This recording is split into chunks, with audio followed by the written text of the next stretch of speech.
Greetings out there in YouTube land. Today I wanted to take advantage of an unusual opportunity. A customer brought this amp by for me to check the bias on a newly installed pair of output tubes. And I have never seen one of these up close before. It's a 1967 Blackface Fender Pro Reverb amp. If I haven't seen one before, maybe you haven't either. So I thought, why not do one of our usual videos and check this thing out inside and out and see how it sounds. If that seems interesting to you, then stay tuned. Rusty, what are you doing? What are you doing? Are you going to help me with this video? You going to help? Okay, let's get back to work. This is a 40-watt amp, and I know it's probably way oversimplification, but all the amps of this style remind me of Fender Bassman, but with, in this case, reverb and tremolo. This is an actual tremolo, not vibrato like they say. This is why people, I think, are so confused. Vibrato will vary the pitch, whereas tremolo is going to vary the volume of the signal. Little bit of corrosion here on the control panel. Also, and this would really give you fits, patented 72. And I think by now we know that's not a date. That just identifies the patent that they're referring to. Okay, got the bright switch like Bassman did. A little rust. I understand this came from Seattle, where there's a whole lot more humidity than there is out here in the desert. Chassis straps held up well. Handle looks pretty good. And the Tolex is in very nice shape. It's got those great old legs so that you can tilt the amp back and really blast your audience.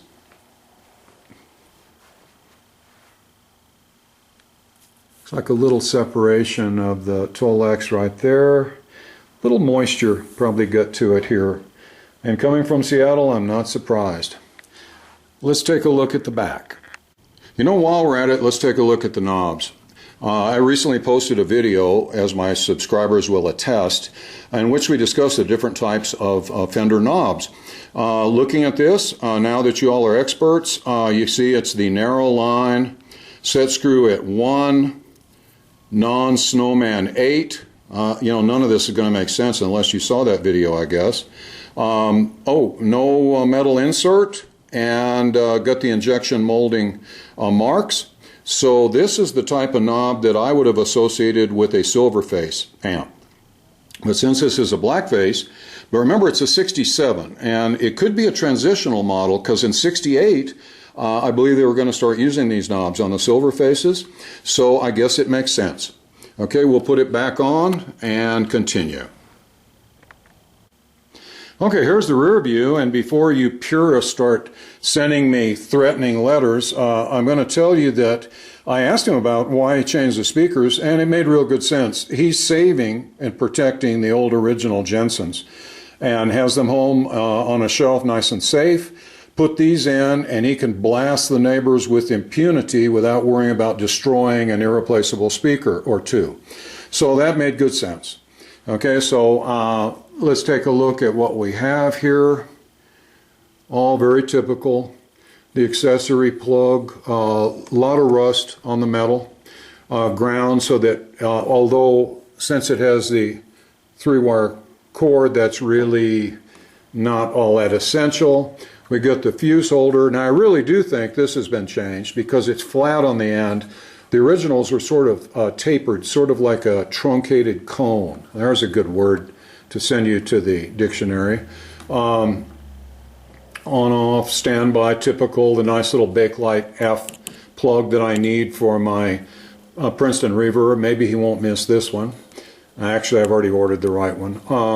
We've got the foot switch, and it's a aftermarket one. The foot switches for Blackface Fenders are black, which makes good sense, I guess. This is a more modern one, made in Mexico like a bunch of Fender amplifiers are now. And we've got our nice shielded reverb cables with the input marked in red. Okay, let's pull the back doors and take a look at what else we got. Well, since I'm just working on the chassis on this, I think I'll leave that bottom back door in place. We can sneak a peek in though at the 17-inch reverb tank that's snoozing happily in its tank bag there on the floor. We look back here, and sure enough, a number 204 in green crayon on the baffle, and I'll bet you that there's a matching number 204 under the tank. At some time during manufacture, I think the baffle is separated from the cabinet, and this helps them put the matching pairs back together. Okay, back here on the left side, we've got the original tube chart. It's a AA 165 chassis, which is very close to the original Baseman chassis. We've got a QC production code. Q would be 1967, and C, it's ABC, the third month, so it's March of 1967. And of course, the all-important Underwriter Laboratory seal of approval. You know you're safe when you see that seal. Oh, and look, a GZ34 rectifier. I know you're sick of hearing me sing the praises of these, but they're the greatest thing since sliced bread. Okay, there's a slow startup. They're gentle on your tubes. They draw 1.1 less amp of current, and they put out a little more plate voltage. I see no downside to that. Okay, let's continue. Okay, here are the new tubes that will have to be checked for bias. Got the original tube shields on the rest of the tubes, all of which will be tested. And last but not least, the serial number on the chassis, A09113, which is square in the 1967 production year. So everything checks out. If the patented 72 on the front didn't confuse you enough, let's have Made in USA on the back in 73.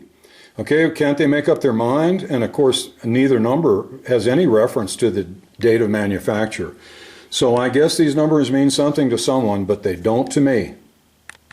Okay, we got the chassis out, and considering that there's some rust and corrosion on the outer parts of the cabinet, chassis is immaculate, looks great. You can tell that the power transformer has gotten hot. See, the wax has melted and come out and solidified.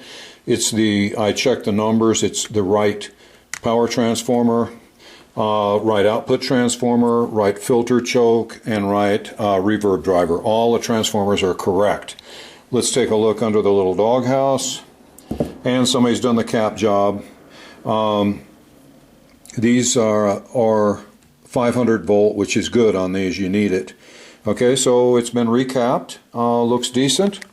Let's flip it over and take a look underneath. Oh, and one last thing, I get a kick out of this. These have been marked a positive end. Positive end on electrolytic is going to have the dent. Okay, and you notice there's a minus there, and that's because these are in series. Okay, and when you do capacitors in series, you end up with half the capacitance at twice the voltage. So let's see, these are 100 microfarad at 350 volts. In series, however, we got 50 microfarads at 700 volts. And you need it. When you first turn this on and you flip that standby switch, these babies right here are subjected to very, very strong current spike.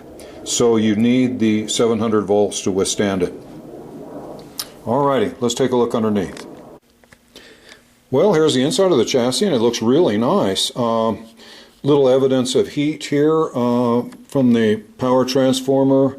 Looks like some capacitors have been replaced with Sprague orange drops. If you go to replace a capacitor, might as well be with one of these. They're dandies. There's the tremolo capacitors. Anybody having trouble with your tremolo, it could be these. They have to be exactly 0.01, 0.01, and 0.02. That's the first place to look for tremolo woes. Okay, everything looks pretty nice in here. So now I'm going to check to see what the bias is of these output tubes. It's nice because it's adjustable here. Okay, rather than having to hardwire in different resistors and things like that, we can adjust it. Okay, I'll be back in just a second once the job's done. Okay, this is fairly typical on amps like this.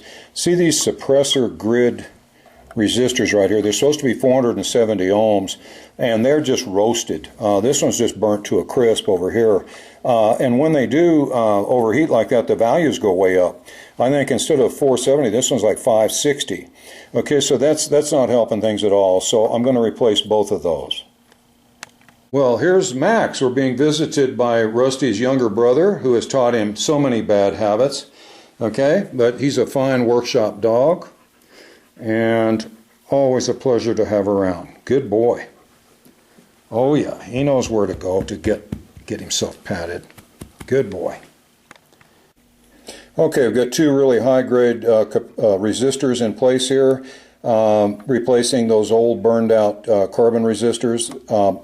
And it only stands to reason if you're going to very precisely adjust the flow of current through tubes, you really need to optimize the components that are responsible for controlling that flow of current. So step one in any good biasing job would be to make sure that your resistors and voltages and all are correct. Well, it's all together and still makes a little of that sizzling noise. I have a feeling it might be from that overheated transformer, but after a while it quiets down and works fine. So let's hear how this beast sounds.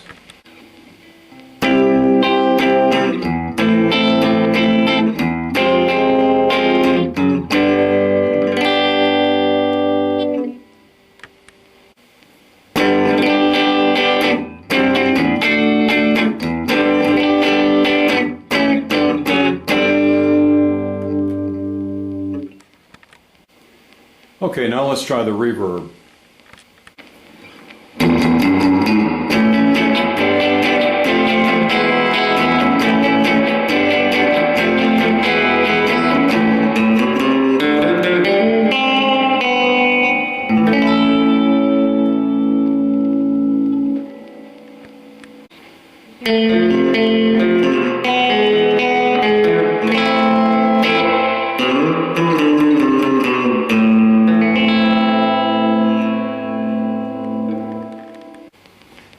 Okay, and now the tremolo.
Well, that about does it for today's video featuring the mighty 1967 Fender Pro Reverb amp. If you enjoyed watching this even half as much as Rusty, Max, and I enjoyed making it, then it was a very worthwhile endeavor. Please subscribe if you haven't already so that you don't miss any future videos. And to subscribers, stay tuned because there's a bunch more coming. I hope to see you in the near future. Bye for now. Rusty, did we enjoy the video? Was it our favorite? Guess not.